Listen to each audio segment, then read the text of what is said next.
আমি আজি ৰাইজৰ দলে 3টা দাবী উত্থাপন কৰিছোঁ। ৰাজ্যপালৰ ভাষণত আমি যেটো প্ৰতিবাদ কৰিছিলোঁ তাত 3টা দাবী উত্থাপন কৰিছোঁ। বিটিআৰ চুক্তি 2020 চনত হোৱা বিটিআৰ চুক্তি একেবাৰে কাৰ্যকৰীকৰণ কৰা নাই। গতিকে বিটিআৰ চুক্তি সম্পূৰ্ণৰূপে কাৰ্যকৰী কৰিব লাগে, এইটো হ'ল আমাৰ দাবী। বিটিআৰ চুক্তি সম্পূৰ্ণৰূপে কাৰ্যকৰীকৰণ কৰিব লাগে আৰু সকলো NDFB কেডাৰক জেলৰ পৰা মুক্তি দিব লাগে। আলোচনা হৈছে, চুক্তি হৈ গ'ল, কিছুমানক জেলৰ পৰা মুক্তি দিলে, কিছুমানক দিয়া নাই। সকলো NDFB কেডাৰক জেলৰ পৰা মুক্তি দিব লাগে। আৰু তৃতীয় কিন্তু আৰু এটা গুৰুত্বপূৰ্ণ কথা, আটাইকেইখন ষষ্ঠ অনুসূচীৰ ছাত্ৰ শাসন বিটিআৰ, তাৰপিছত কাৰ্বি আংলং অট'নমাছ কাউন্সিল আৰু ডিমা হাছাও অট'নমাছ কাউন্সিল, তালৈ একদম ফাণ্ডটো মানে কি কৰে, চেণ্ট্ৰেল গভৰ্ণমেণ্টৰ পৰা যিটো ফাণ্ড আহে সেই ফাণ্ডটো ষ্টেট গভৰ্ণমেণ্টে ৰাখি থৈ নিজে খৰচ কৰে। তাৰপিছত এইবিলাকলৈ ডাইৰেক্টলি যাবলৈ নিদিয়ে অট'নমাছ কাউন্সিলবিলাকলৈ, যি কাৰণত অট'নমাছ কাউন্সিলবিলাকৰ অৰ্থনৈতিক সংকট হৈছে। গতিকে Karbi Anglong autonomous council, Dima Hasao autonomous council আৰু বিটিআৰ অট'নমাছ কাউন্সিলৰ কাৰণে পইচা পোনে চেণ্ট্ৰেলৰ পৰা ইয়ালৈ অহাৰ ব্যৱস্থা কৰিব লাগে।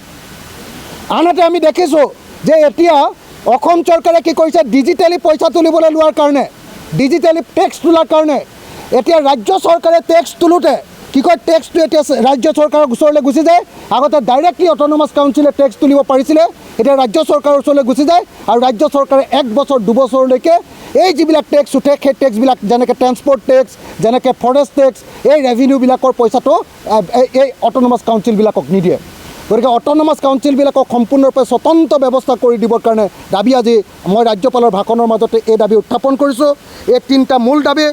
আপোনালোকে জানি আচৰিত হ'ব যে বিটিআৰত আজি বিটিআৰ এছেম্বলিত ইয়াতে অধিৱেশন পাতিছে অসম বিধানসভাৰ, অথচ ৰাজ্যপালৰ ভাষণত বিটিআৰ চুক্তি কিমান কাৰ্যকৰীকৰণ কৰা হ'ল তাৰ কোনো বিৱৰণ নাই।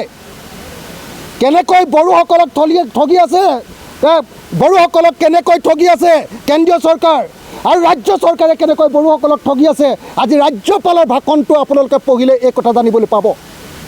গতিকে বড়োসকলে যাতে আগতে আকৌ আন্দোলন কৰিবলগীয়া নহয়, অনতি বিলম্বে বিটিএডিৰ যিখন চুক্তি 2020 চনৰ যিখন চুক্তি মেমৰেণ্ডাম অফ ছেটলমেণ্ট, এইখন ইমিডিয়েটলি 100% কাৰ্যকৰীকৰণ কৰিবৰ কাৰণে আৰু কাৰ্বি আংলঙৰ যিবিলাক কাম আছিলে সেই কাৰ্বি আংলঙৰ কামবিলাকো সম্পূৰ্ণৰূপে কাৰ্যকৰী কৰিবৰ কাৰণে আৰু ডিমা হাছাওৰ যিবিলাক চুক্তি আছিলে সেই ডিমা হাছাওৰ চুক্তিবিলাকো কাৰ্যকৰীকৰণ কৰিবৰ কাৰণে দাবী উত্থাপন কৰিছোঁ। আৰু ৰাজ্যপালৰ ভাষণে আমাৰ ষষ্ঠ অনুসূচীৰ জনজাতিসকলৰ প্ৰতি আজি কোনো ধৰণৰ বক্তব্য দাঙি ধৰিব নোৱাৰা কথাটোৱে বড়োসকলক যে কেৱল এখন অধিৱেশন পাতি দেখুৱাই কেৱল যাক অকল যে পইচাৰহে অপচয় কৰিছে আৰু বড়োসকলৰ চকু কেৱল ঢাকিবলৈহে কেৱল চেষ্টা কৰিছে, বড়োসকলৰ আৰ্থসামাজিক উন্নয়নৰ কাৰণে যে কোনো কাম কৰা নাই, এইটো স্পষ্ট প্ৰতিফলিত হৈছে। গতিকে মই ভাবোঁ যে আজি অসম চৰকাৰে, মুখ্যমন্ত্ৰীয়ে আমাক ক'বই লাগিব যে বিটিআৰ চুক্তি কেতিয়া সম্পূৰ্ণ কাৰ্যকৰী কৰা হ'ব। আজি আমাক ক'বই লাগিব যে কাৰ্বি আংলং চুক্তি কেতিয়া সম্পূৰ্ণ কৰা হ'ব আৰু ডিমা হাছাও চুক্তি কেতিয়া সম্পূৰ্ণৰূপে কাৰ্যকৰী কৰা হ'ব, এই কথা আজি ক'বই লাগিব, কেতিয়াও চৰকাৰক এৰি দিয়া নহ'ব। ধন্যবাদ।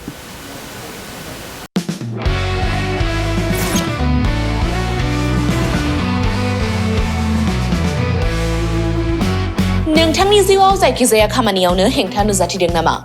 गोब्राब नाजासेयावबो जिउआव जाफुंसारनायखौ मोननो हायाखै नामा? जुदि नोंथाङा बेफोर बायदि जेंनाफोरजों मोगा-मोगि जानांदोंब्ला बे खेबनिफ्राय जिंगासिनांगौ गैलिया।